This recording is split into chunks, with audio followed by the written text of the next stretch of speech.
Hello guys, yan guys, pupunta ka pala ako sa ano yan, magwe-welding. Papagawa ko yung center stand ko kasi sira na, bumigay.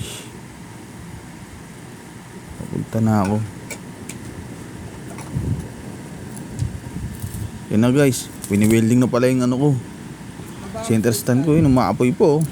Kita nyo yan, hindi kaya masunog motor ko dyan. Yan, si Kuya Bebe oh.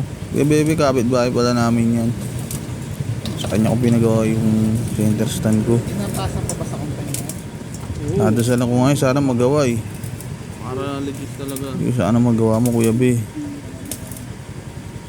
Pero guys, yung malungkot na balita, hindi niya nagawa.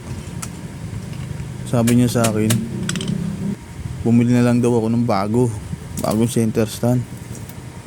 Ang problema, isa pa sa masakit yun, wala akong pambili. Iipan niya pa, nag-e-effort pa siya, hindi rin pala magagawa.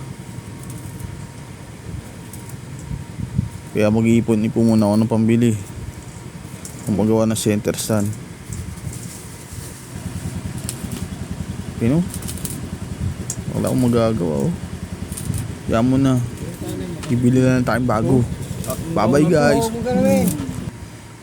Boom.